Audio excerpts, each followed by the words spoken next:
ભુજના ward number 1માં આ વખતે કોંગ્રેસ પાર્ટીએ અનુભવી ઉમેદવારો પર વિશ્વાસ વ્યક્ત કરીને પસંદગીનો કળશ ઢોળ્યો છે। કોંગ્રેસ તરફથી એક સમયે રણનીતિકાર તરીકે ઓળખાતા યાકુબભાઈ ખત્રી વર્ષોથી આ વોર્ડમાં જીતતા આવતા કાસમભાઈ સમા, મરિયમબેન સમા અને તોહિદાબેન લંગાએ ઉમેદવારી નોંધાવી હતી।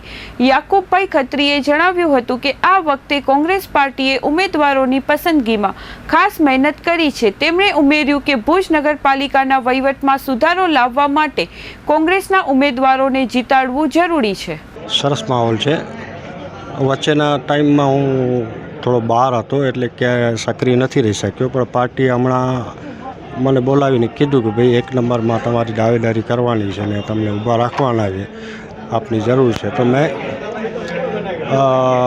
મારી સહમતિ જાહેર કરી અને 1 નંબરમાંથી હું લડી રહ્યો છું।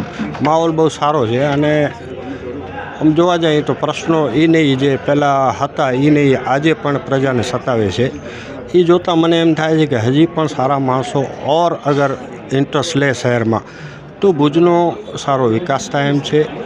ભુજમાં રસ્તા બાબતે, પાણીની વિકટ સમસ્યા છે એના બાબતે, ડ્રેનેજ લાઇનનું એ નહીં જે આજથી 2010થી 15માં અમે હતા ત્યારે શહેરની એ જ પરિસ્થિતિ હતી ડ્રેનેજની, અને આજે પણ આપણે જોઈએ તો એ જ પરિસ્થિતિ છે। એમાં કાંઈ સુધારો દેખાતો નથી। જ્યાં જઈએ હું ગટરો પાછી ઉભરાય છે, વરી પાછી જ જેસીબીના ખાડા થાય છે અને પ્રજા હેરાન પરેશાન થાય છે। તો મને એવું લાગે છે કે લોકો ઇન્ટરેસ્ટ લઈને ખરેખર આ વખતે સત્તાને પલટો કરે, બોડી કોંગ્રેસની લાવે એવી હું લોકો પાસે પણ અપીલ કરું છું।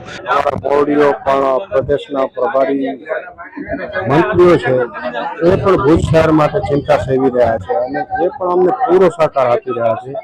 ભાઈ કિશોરદાનભાઈની મહેનત, અથાગ મહેનતથી એમણે આ ટીમ ઊભી કરી છે અને અનબિલીવેબલ જે રિઝલ્ટ છે એ મને લાગે છે અત્યારે આપ્યું છે ટીમ બનાવવામાં, એમને બહુ સરસ મહેનત કરી છે।